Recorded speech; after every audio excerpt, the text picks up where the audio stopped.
Moving on to example 2, we have a rectangular pond that is 5 meters by 7 meters surrounded by a walkway that's going to have a width of X meters.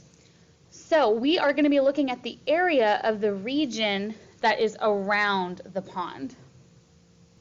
At the total area of the region and the pond inside of it.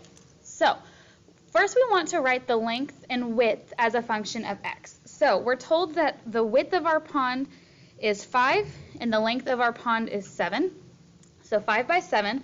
And then this distance here, the width of our walkway is going to be X. And so that's going to be on both sides for our length and both sides for our width. So when we're looking at our width, that is going to be 5 plus 2x. And for our length, that is going to be 7 plus 2x.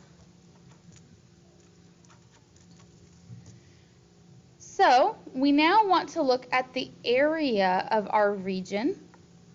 So remember, area, length times width. So our area is going to be 5 plus 2x times 7 plus 2x. So I'm going to FOIL this out. 5 times 7 is 35. 5 times 2x gives me 10x. 2x times 7x gives me 14x. 2x times 2x gives me 4x squared. So I'm going to be rewriting this by combining my like terms and putting my largest exponent in the front. So the area is 4x squared plus 24x plus 35. Now let's look at A and B and the types of functions. W and L, my length and my width, are just dependent on x. And that means that my slope, if I were to graph this, is going to be constant throughout. So this is a linear function.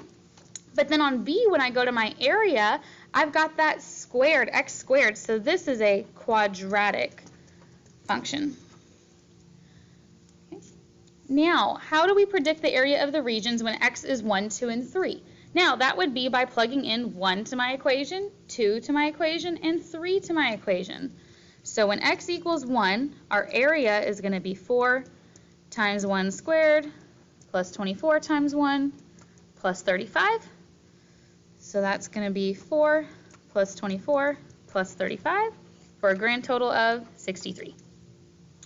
Then if x is 2, our area is going to be 4 times 2 squared plus 24 times 2 plus 35. So 4 times 16 is going to be 64. Or I apologize, that should be 4 times 4. So that is going to be 16 plus 48 plus 35 for a grand total of 99.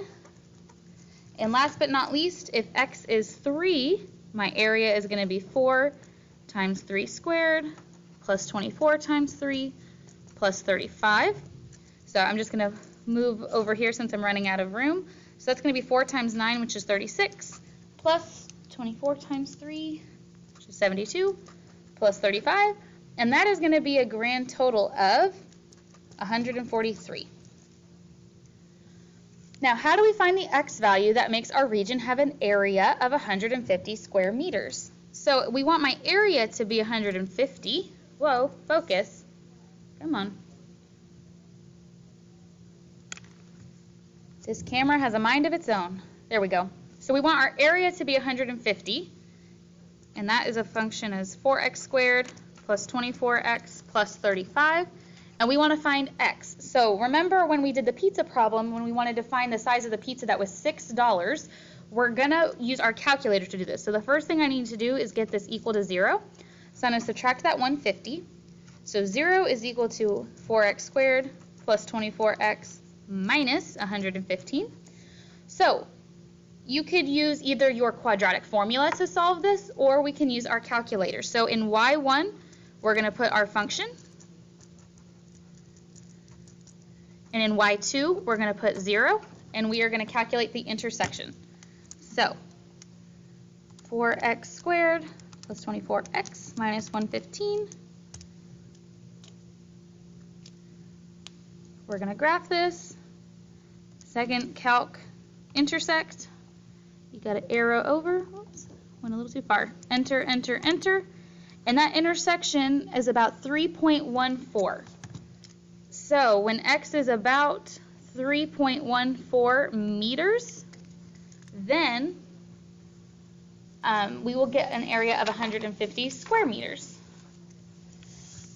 So again, we now want to graph this in a reasonable domain. And again, remember, your domain is your x values. So reasonable domain means what makes sense in the context of the problem. Does having negative x values make sense? Would I be taking the negative width of this walkway? No, we don't have negative length. So our domain is going to be positive values. So I'm going to make a quick table, x and y, for my values that we have found. So 63, 99, 143, 150, and then our y-intercept. So I'm going to put this back up here, 4x squared plus 24x plus 35. What does that become when x is 0?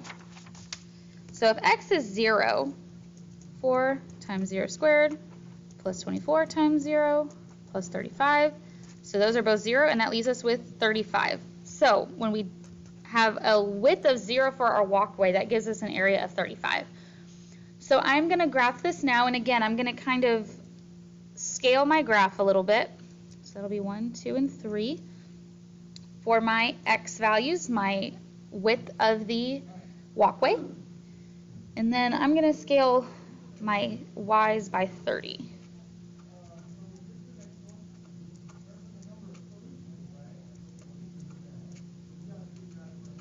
Okay, so 0 is at 35, and again, we're just going to be kind of estimating these because they don't work out exactly. 1 is at 63, 2 is at 99, so be somewhere around here.